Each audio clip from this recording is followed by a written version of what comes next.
Hello, હું છું તમારી મિત્તલ અને મિત્તલ વ્લોગમાં તમારું સ્વાગત છે. તો આજે હું તમારી માટે લાવી છું ગુજરાતી સ્પેશિયલ દાલ ઢોકળીની રેસીપી મિત્તલ સ્ટાઇલમાં. હું અહીંયા 2 લોકો માટે બનાવી રહી છું, તો તેના માટે મેં એક કટોરીમાં તુવેરની દાળ લઈ લીધી છે. અહીંયા મેં દાળને ધોઈને 2-3 કલાક સુધી પલાળીને રાખી હતી. તો હવે તેને હું બાફવા મૂકું છું. તો એના માટે મેં કુકર લઈ લીધું અને કુકરની અંદર હું દાળ નાખીશ. દાળ માટે મેં અહીંયા 1.5 ગ્લાસ પાણી લીધું છે. જેટલી તમે દાળ લો એ પ્રમાણે તમે પાણી ઉમેરજો. હું મારી રીતે ઉમેરું છું, તમે તમારી રીતે ઉમેરજો. બધી દાળ લઈ લીધી.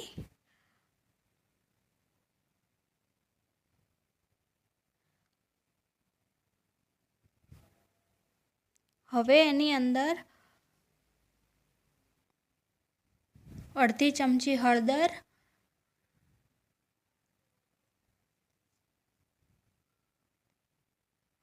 અને સ્વાદ પ્રમાણે મીઠું નાખીશું. અને એક કટોરીમાં સિંગદાણા 10-15 નંગ લેશું અને એ પણ આની સાથે કટોરી અંદર મૂકીશું. હવે તમે એમ વિચારશો કેમ કટોરી, પણ એ હું તમને હમણાં કહું છું. તો એ પણ સિંગદાણા પણ સાથે બાફવા મૂકી દઈશું આપણે અને એનું ઢાંકણ બંધ કરી દઈશું. હવે એને મીડિયમ ફ્લેમ ઉપર થવા દઈશું.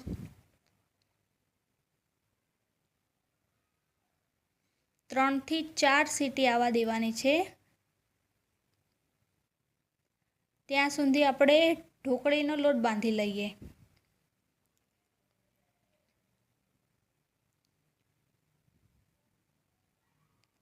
એની માટે એક કટોરી મેં ઘઉંનો લોટ લીધો છે. એની અંદર 1.5 ચમચી ચણાનો લોટ લઈ લીધો છે. સ્વાદ અનુસાર મીઠું,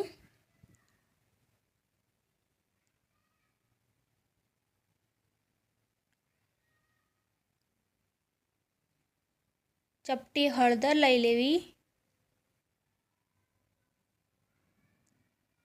કેમ કે હળદર તો આપણે દાળમાં પણ નાખી છે.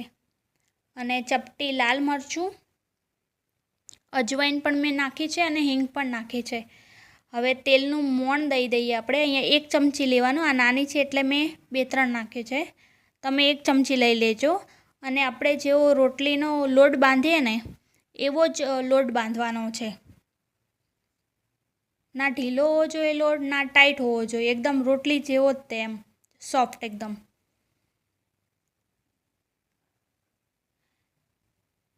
એને ઢાંકીને 10-15 મિનિટ રહેવા દેશું. ત્યાં સુધી આપણે દાળની 3-4 સીટી થઈ ગઈ છે અને ગેસ પણ મેં બંધ કરી દીધો હતો. તો ચેક કરી લઈએ કે દાળ થઈ ગઈ છે કે નહીં. એમ તો થઈ જ ગઈ હશે, 3-4 સીટીમાં તો થઈ જાય. સિંગદાણાની અંદર પાણી આવી ગયું છે, એ પણ હું બહાર નીકાળી દઉં છું. હવે આમાં અંદર કેમ મેં સિંગદાણા ના નાખ્યા એ કહું. કેમ કે આમાં મારી પાસે હેન્ડ બ્લેન્ડર છે એટલે એનાથી હું મિક્સ કરીશ. બાકી ઇલેક્ટ્રિક બ્લેન્ડર પણ યુઝ કરતા હોય ને બધા, તો સિંગદાણા પણ અંદર મિક્સ થઈ જાય. એટલા માટે મેં અંદર એડ નથી કર્યા. તો હેન્ડ બ્લેન્ડરથી દાળને મિક્સ કરી દઈશ એકદમ, તાકી થોડી પણ પેલી રહી ગઈ હોય તો એ થઈ જાય. એકદમ પતલી ને મસ્ત થઈ ગઈ છે. તો હવે એનો વઘાર કરીએ આપણે. તો એના માટે મેં અહીંયા તવી લઈ લીધી છે.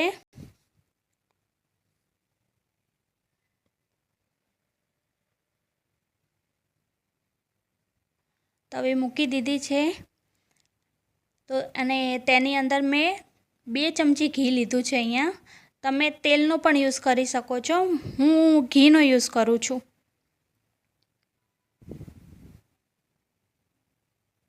અને તેની અંદર અડધી ચમચી જીરું નાખીશ. એને થોડું થવા દઈશું આપણે જીરાને.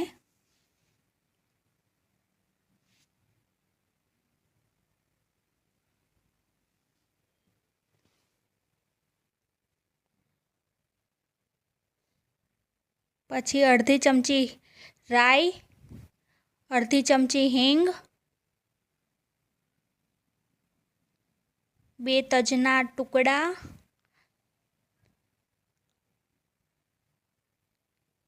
4-5 લવિંગ, 2 સૂકા લાલ મરચાં અને 3-4 મીઠા લીમડાના પત્તા.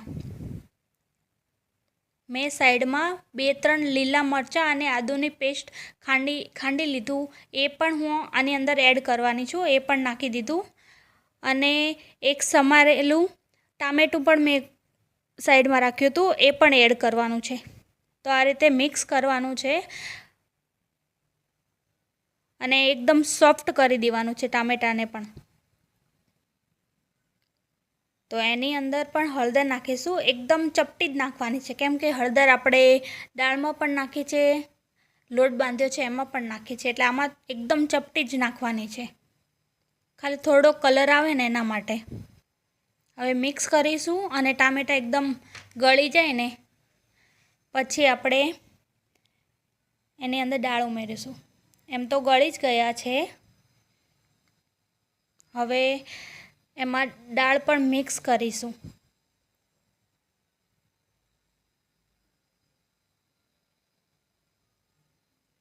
દાળ મસ્ત થઈ ગઈ છે, એકદમ પતલી અને સારી એવી. પતલી જ હોવી જોઈએ, જાડી હશે ને તો ઢોકળીના લીધે વધારે જાડી થઈ જશે એ.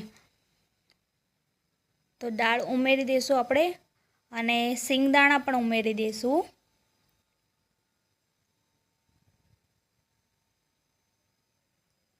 ગેસની ફ્લેમ મીડિયમ જ રાખવાની,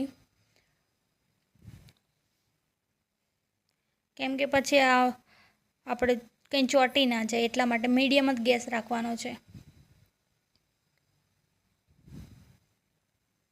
અને એમાં તમને ગળી દાળ ઢોકળી પસંદ હોય તો ગોળ નાખજો અને ના પસંદ હોય તો ના નાખતા, તમારી ઈચ્છા એમ.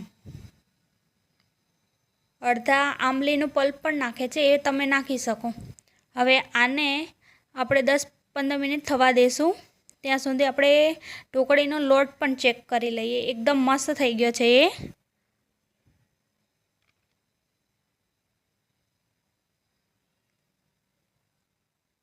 હવે તેને પણ રોટલીની જેમ 2 પાર્ટમાં ડિવાઈડ કરી લીધા અને આપણે રોટલી બનાવી એ રીતે જ બનાવવાનું છે. અને દાળને પણ ચેક કરતા રહીશું, એ ચોંટતી નથી ને નીચે. એમ તો નહીં ચોંટે, એકદમ પતલી થઈ ગઈ છે ને એટલે.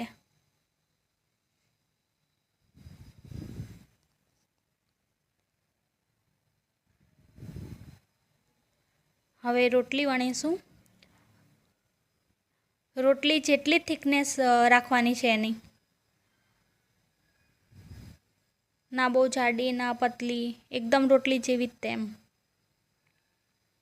તો જ એ બફાઈ જશે ને, બાકી જાડી કરશો તો એને બફાતા બહુ જ વાર લાગશે. એટલે આ રીતની એકદમ રાખવાની છે, ના જાડી ના પતલી, એ રીતની.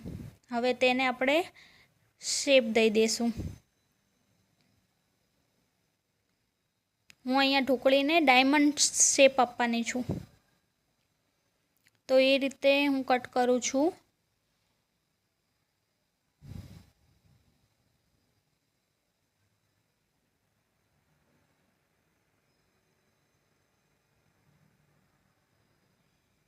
તમને જે રીતનો શેપ આપવો એ રીતે આપી શકો. હું અહીંયા ડાયમંડ શેપ આપું છું. આજ આઈ થિંક વધારે બધા આ રીતની દાળ ઢોકળીનો શેપ આપતા હશે, મને એવું લાગે છે, પછી ખબર નહીં. તો દાળ પણ અહીંયા આપણે ચેક કરતા રહેવાનું. થઈ તો ગઈ છે. એની અંદર હવે આપણે ઢોકળી પણ ઉમેરી દઈશું. ગેસની ફ્લેમ એકદમ ફૂલ કરી દેવાની અને ઢોકળી આપણે નાખવાની એની અંદર.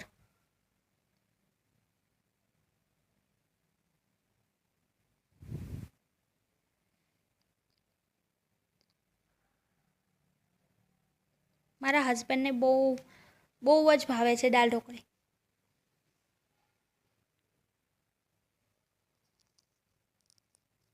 મને આવડતી નથી પણ હું પણ શીખી ગઈ.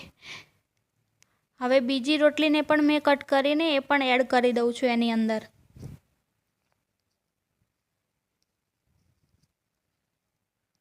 જ્યારે આપણે ઢોકળીને મિક્સ કરતા હોય ને ત્યારે ગેસની ફ્લેમ એકદમ ફૂલ જ રાખવાની છે. દેખાવમાં બહુ મસ્ત લાગી રહી છે, જુઓ તમે.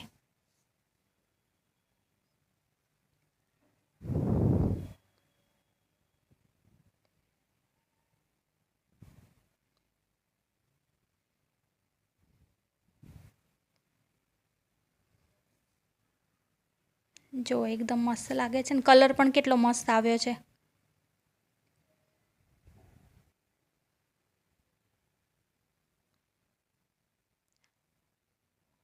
આને પણ થવા દેવાનું છે તાકી ઢોકળી પણ બફાઈ જાય. તો 10-15 મિનિટ ઢાંકીને રાખવાનું, પછી ટેસ્ટ કરી લેવાનું. તો ટેસ્ટ કરું છું. અહીંયા ઢોકળી તો એમ તો થઈ ગઈ છે સોફ્ટ. મીઠું ઓછું વધારે લાગતું હોય તો એડ કરી શકાય. એટલા માટે ટેસ્ટ કરીને પછી તે સર્વ કરવાનું. તો એકદમ થઈ ગઈ છે અને ગેસ બંધ કરી દેવાનું થઈ જાય ને પછી એક મેં લીંબુ લીધું છે, લીંબુનો રસ એ મેં આની અંદર એડ કરું. ખટ્ટી મીઠી બને ને એટલા માટે. તો રેડી છે દાલ ઢોકળી. રેસીપી તમને પસંદ આવી હોય તો લાઈક, શેર, સબસ્ક્રાઈબ કરજો.